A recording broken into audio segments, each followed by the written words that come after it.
Brain dead. मेंदू काम करणं बंद होतं. त्यावेळेस डॉक्टर लोक त्याला ब्रेन डेड म्हणून मृत घोषित करतात. आणि अर्थात मग असे जे मृत्यू होतात त्यानंतर काही मोठ्या मनाचे नातेवाईक त्याचे ऑर्गन्स डोनेट करतात. तडकाफडकी फटाफट हे निर्णय जिथे तो ब्रेन डेड म्हणून घोषित झाला आहे तिथल्या सगळ्या सिनियर डॉक्टर्सला हा निर्णय द्यावा लागतो. आणि त्यानंतर सगळ्या हालचाली होऊन लिव्हर, किडनी, डोळे असे ऑर्गन्स इतर लोकांसाठी ग्रीन कॉरिडॉर बनवून लवकरात लवकर त्या हॉस्पिटलला पोहोचवले जातात. प्रत्यारोपणासाठी जिथे सुविधा उपलब्ध आहेत त्या ठिकाणापर्यंत पोहोचवले जातात. माणुसकीच्या दृष्टिकोनातनं असं वागणाऱ्या सगळ्या नातेवाईकांना सर्वप्रथम कवी प्रवीज यूट्यूब चॅनलचा कडक सॅल्यूट. कारण हा निर्णय घेणं हे तितकं सोपं नाही आहे. खूप मोठी मनं लागतात हो. आपल्या गेलेल्या माणसाच्या अवयवांचा इतर कोणाला तरी उपयोग व्हावा, नाहीतरी ही मातीतच जाणार, नाहीतरी ही जळून राख होणार. तर ते अवयव जर त्या 5-6 लोकांना उपयोगी पडून त्यांचं जीवन थोडंफार सुकर होणार असेल तर मग जरूर हे डोनेट करा म्हणून सह्या करण्यासाठी खूप निधडी छाती लागते. म्हणूनच अशा सगळ्या नातेवाईकांना सर्वप्रथम माझ्या या कवी प्रवीज शो यूट्यूब चॅनलतर्फे आणि या प्रवीतर्फे लाख लाख प्रणाम, करोडो करोडो सॅल्यूट करतो मी. आता अशीच एक ब्रेन डेड म्हणून डिक्लेअर केलं गेलेली एक घटना आपल्या उत्तर प्रदेशमध्ये घडली. साधारण हरिद्वार ते बरेली असा काहीतरी रस्ता त्यांनी सांगितला आहे. या रस्त्यावरून ब्रेन डेड झालेल्या विनीता शुक्ला असं त्या रुग्णाचं नाव आहे. न्याय खात्यात त्या कार्यरत होत्या. म्हणजे एक एम्प्लॉईड स्त्री. वय वर्ष साधारण 50-51 असं दिलं आहे. या स्त्रीला जे काही त्रास होता त्या त्रासानिमित्त एका हॉस्पिटलला ॲडमिट केलं. ICUमध्ये त्यांची तब्येत बिघडत गेली आणि मेंदू काम करत नाही आहे. त्यामुळं हा जी काही व्यक्ती आहे विनीता शुक्ला नामक, यांना आम्ही ब्रेन डेड असं घोषित करतो आहे, मृत घोषित करतो आहे. आपण यांना घरी घेऊन जाण्याची व्यवस्था करा. असे सगळे सोपस्कार पार पडले आणि मग so called dead body, brain dead झालेली आपल्या पत्नीची डेड बॉडी घेऊन त्यांचे पती ॲम्ब्युलन्स करून त्या हॉस्पिटलपासून व्हाया हाफिजगंज आपल्या घराकडे निघाले होते.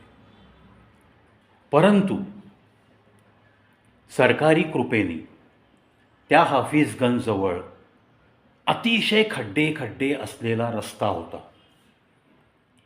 आता अर्थात डेड बॉडीज आहे मागं आणि 1-2 जिवंत माणसं बसली आहेत. त्यातून डेड बॉडी कॅरी करतानाची त्या ॲम्ब्युलन्सच्या ड्रायव्हरची मानसिकता किंवा रस्त्यामध्ये ती 4 व्हीलर जाण्यासारखी जागाच नसणं, या सगळ्या गोष्टींमुळं खड्ड्यातून ती ॲम्ब्युलन्स गेली. पण त्या खड्ड्यांचा तोटा होण्यापेक्षा त्या कुटुंबियांना फायदा झाला. त्या खड्ड्यात जो काही त्या वाहनाला जोराचा धक्का बसला आणि तो धक्का आतमध्ये ज्या पेशंट म्हणून चालल्या होत्या, ज्या ब्रेन डेड म्हणून, डेड बॉडी म्हणून घराकडे चालल्या होत्या, त्या विनीता शुक्ला यांच्या मेंदूलासुद्धा तो धक्का तीव्रपणे जाणवला, लागला आणि मिरॅकल हॅपन्स देअर. काय झालं? त्या मेंदूपर्यंत तो धक्का, तो शॉक पोहोचल्यानंतर जो ब्रेन डेड म्हणून घोषित केला होता त्या मेंदूला परत चालना मिळाली आणि त्या सगळ्याच त्या ॲम्ब्युलन्समध्ये असलेल्या पतीला आणि दुसऱ्या एका नातेवाईकाला त्यांच्या शरीरामध्ये हालचाल होताना दिसली. तडक ती ॲम्ब्युलन्स तिथून जवळच्या हॉस्पिटलला नेली गेली आणि आश्चर्य मृत म्हणून घोषित केलेली, अंत्यविधीची तयारी करा, घराकडे आम्ही येतोय, असा फोनाफोनी झालेलं असतानासुद्धा या विनीता शुक्ला यांना त्या जवळच्या हॉस्पिटलमध्ये घेऊन जावं लागलं, कारण त्यांच्या शरीरात दुगदुगी दिसायला लागली, जी त्यांना त्या हॉस्पिटलमधून बाहेर काढताना बिलकुल संपलेली होती. म्हणजेच त्या रस्त्यातल्या खड्ड्याची कृपा झाली आणि या मृत म्हणून घोषित केलेल्या विनीता शुक्ला यांचा जणू काही पुनर्जन्म झाला असंच म्हणावं लागेल. त्या शुक्ला साहेबांनी आपल्या पत्नीला ताबडतोब दुसऱ्या हॉस्पिटलमध्ये ॲडमिट केलं आणि तिथं सत्वर त्यांच्यावरती उपचार सुरू झाले आणि त्यांनीसुद्धा सांगितलं की नाही, ही ब्रेन डेड केस नाही आहे, त्यांचे ऑर्गन्स आता हळूहळू काम करू लागले. यथावकाश 4-5 दिवसाच्या ट्रीटमेंटनंतर या विनीता शुक्ला यांना डिस्चार्ज मिळाला आणि ज्या व्यक्तीचा अंत्यविधी करण्याची तयारी सुरू केली होती घरी, ज्या व्यक्तीला मृत म्हणून घोषित केलं होतं, पती महाशय अतिशय हतबल झाले होते की आता आपली पत्नी अशी अचानक आपल्याला सोडून गेली आहे, म्हणून तिची डेड बॉडी अक्षरशः तो एक मृतदेह घेऊन जात आहोत अशा भावनेनेच ते फक्त ॲम्ब्युलन्समध्ये अतिशय खिन्न मनाने बसले होते. त्यांच्या जीवनात ही परत एकदा पालवी निर्माण झाली आहे. त्या विनीता शुक्ला यांना अक्षरशः पुनर्जन्म झाल्याचा खरोखर आनंद आहे त्या सगळ्या कुटुंबियांना. नक्कीच या आनंददायी क्षणामध्ये तो आनंद मनवताना आपण त्यांच्या सर्वजण नक्कीच त्यांच्यामध्ये सहभाग नोंदवूयात. आणि असं कधीतरी कुठेतरी घडतं तेव्हा याच्यावरनं एक विनोदी लेखसुद्धा आत्ता वाचनात आला माझ्या. त्या लिहिणाऱ्याला, त्याच्या सेन्स ऑफ ह्युमरलासुद्धा मी अतिशय नम्रपणे नमन करतो. मी खूप सुंदररित्या त्यांनी याच प्रसंगाला अनुसरून एक विनोदी किस्सा लिहिला आहे. तो म्हणजे काही नंबर्स टाकले आहेत आणि या महानगरपालिकेने, आपल्या या महाराष्ट्र सरकारने असं ठरवलं आहे की ठराविक रूटवरती हाफिजगंज इथे एका मृत व्यक्तीला जो काही शॉक बसला खड्ड्यातून गाडी जाताना, त्याच्यामुळं ती मृत म्हणून घोषित केलेली असतानासुद्धा पुन्हा जीवित झाली आणि तिला जगण्याचा पुन्हा एकदा अधिकार मिळाला आणि ती एक सुंदर जीवन जगत आहे. या पार्श्वभूमीवरती आपल्या महाराष्ट्रातल्या ठराविक मार्गावरती, ठराविक रस्त्यांवरती त्याच पद्धतीचे खड्डे खोदण्याचे कॉन्ट्रॅक्ट देण्यात येणार आहे. आणि हे कॉन्ट्रॅक्ट सध्या काळ्या यादीत असलेल्या तेवढ्याच फक्त कंत्राटदारांनी यासाठी अर्ज करण्यात यावेत. हे अर्ज केल्यानंतर त्यांनी हाफिजगंज येथील त्या खड्ड्यांचं अवलोकन करून घ्यावं आणि मग पुणे नाशिक, पुणे मुंबई, पुणे हैदराबाद, पुणे संभाजीनगर अशा काही ठराविक रस्त्यांवरती प्राथमिक ऑर्डर म्हणून प्राथमिकरित्या ते टेंडर त्यांना मंजूर केलं जाईल. त्या पद्धतीचे खड्डे या रूटवरती त्यांनी खोदून द्यायचे आहेत. आता पहा, सध्या गुळगुळीत रस्ते केले, व्यवस्थित केलं काम तरच तुमचं बिल काढलं जाईल असे फतवे निघतात, अशी नियमावली तयार होते. त्याला बगल देऊन या हाफिजगंज उत्तर प्रदेशात या बरेली आणि हरिद्वार या रस्त्यावर घडलेल्या घटनेला अनुसरून असं काही विनोदी लेखन सुचणं, यालासुद्धा 100पैकी 100 मार्क द्याल ना तुम्ही? मी तर देऊन टाकले. त्यामुळे त्या लेखकासुद्धा खूप खूप मनपूर्वक हा नमन करतो आहे. चला, ह्याच्यातला हा विनोदाचा भाग आणि त्या विनोदाचं कौतुक नक्कीच करूयात, पण याच्यातला उपहास आपण कोणी विसरायचा नाही आहे. त्या खड्ड्या असलेल्या रस्त्याचा विनीता शुक्ला आणि त्या शुक्ला कुटुंबियांना जो फायदा झाला तो नक्कीच स्पृहणीय फायदा आहे. चला, एक व्यक्ती विनाकारण अंत्यविधी होण्यापासून वाचली असंच मी तर म्हणतो. त्यांच्या आयुष्याची दोरी बळकट आहे हे निश्चितच सिद्ध झालं आहे. त्यामुळे विनीता शुक्ला यांना पुढील आयुष्य खूप खूप चांगलं आयुष्य मिळो, आरोग्यसंपन्नता त्यांना मिळो आणि पुन्हा असा कोणताही त्यांना प्रसंग येऊ नये.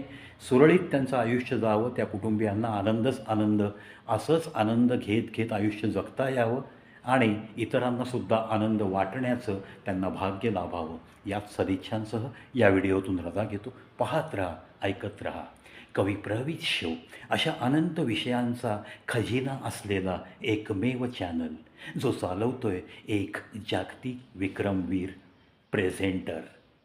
continuous standing presentation, not reading, my friends. Only presentation for continuously standing on stage for 20 hours and appreciation certificates of 17 hours and 10 minutes finally from various authorities in India as well as from abroad too. This is my world record. It is of 2015. Of course, still it is not broken by anybody. It is definitely creditable आणि खरंच मनाला आनंद देणारीच ही घटना आहे. अर्थात जो कोणी model त्याला सर्वप्रथम जाऊन गुलाबाचा हार घालण्याची स्पोर्टिंग स्पिरिट नक्कीच माझ्याकडं आहे. कोणीतरी नक्कीच हा रेकॉर्ड मोडावा लवकरात लवकर. सलग 20 तास उभं राहून कोणीही काहीतरी सादरीकरण करावं म्हणजे हा रेकॉर्ड मोडला जाईल. वाचन खूप लोक करू शकतात.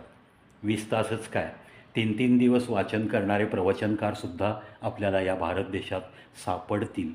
पण इतर काही गोष्टी सादरीकरण, स्वतःच्या कविता, काही हिंदी गाणी, हिंदी गझल्स, जोक्स आणि मोटिवेशनल टिप्स या कॉम्बिनेशननी मी प्रेझेंट करत होतो अखंड 20 तास. त्यापैकी मला ज्या ज्या वेळेस लोक भेटायला आले स्टेजवरती त्या वेळेस मला त्यांच्याशी थोडं तरी बोलावं लागलं आणि लीगली जो मला 2 तासांनी 5 मिनटं गॅप अलाउड होता तो गॅप वजा केला. हा सगळा वेळ वजा केल्यानंतर 20 तासातून 17 तास 10 मिनटं हा वेळ continuous standing presentation bye Pravi असा गृहीत धरला गेला आणि त्या पद्धतीने मला गोल्ड मेडल्स आणि खूप सारी सर्टिफिकेट्स मिळालेली आहेत.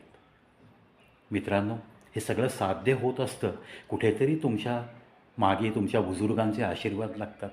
माझ्या आईचे आशीर्वाद माझ्यासोबत होते आणि माझ्या कार्यक्रमाला या वर्ल्ड रेकॉर्डच्या अटेम्प्टला पहिल्या रांगेत बसून या 20 तासापैकी सलग 13 तास बसलेले माझे वडील होते आणि त्यांच्या प्रोत्साहनामुळंच, त्यांच्या आशीर्वादाने, आईच्या आशीर्वादाने आणि सर्व माझ्या नातेवाईकांच्या आशीर्वादाने, माझ्या भावाच्या सहकार्याने, माझ्या मित्रांच्या अनमोल सहकार्याने त्या दिवशी मी हा वर्ल्ड रेकॉर्ड स्थापित करू शकलो. त्यामुळं या सगळ्यांच्या आशीर्वादाचं हे फलित आहे असंच मी नम्रपणे सांगू इच्छितो.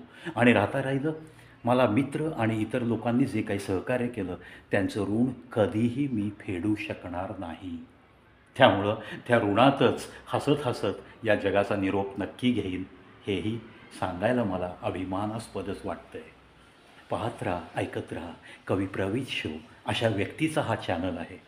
मी तुमच्याकडं, तुम्ही आपली माणसं आहात त्यामुळे मी कधीच तुमच्याकडं भीक मागणार नाही आहे की माझ्या व्हिडिओला लाईक करा, माझ्या व्हिडिओला सबस्क्राईब करा, माझा व्हिडिओ पूर्ण पहा. No need to tell you. ज्याच्या मनात खरं प्रेम आहे, ज्याला माझ्याविषयी खरंच आपुलकी वाटते, त्याला या गोष्टी सांगण्याची गरज आहे का? आणि असं न सांगतासुद्धा आज 2019 लोकांनी हा चॅनल काहीतरी वाटलं, त्यांना काहीतरी आहे याच्यामध्ये म्हणूनच त्यांनी सबस्क्राईब केला आहे इतकंच मला समजतं. त्यामुळं ती विनंती मी पुन्हा पुन्हा कधीही करत नाही. अक्षरशः 50 ते 60 वेळा मी आत्तापर्यंत बोललो असेल. 9310 व्हिडिओमध्ये फक्त 50 ते 60 वेळा ही विनंती करणं म्हणजे खूप काही आहे ना. त्यामुळं या विनंतीची गरजच लागत नाही. ज्यांना वाटेल ते नक्की सबस्क्राईब करतील, ज्यांना आवडेल ते नक्की पाहत राहतील, ज्यांना काही घ्यायचं आहे कणकण ते नक्की ह्याच्यातनं मिळणारा कणकण घेत राहतील आणि आनंद तर नक्की मिळणार आहे, नॉलेज नक्की मिळणार आहे. त्यानंतर तुम्हाला जो बेधडकपणा पाहायला मिळणार आहे त्याच्याने तुमचीसुद्धा ऊर्जा थोडी वाढेल, उर्मी वाढेल, हेही नक्की. भेटूयात पुन्हा एका नवीन विषयासह याच चॅनलवर, ज्याचं शीर्षक आहे कवी प्रवीज शो यूट्यूब चॅनल.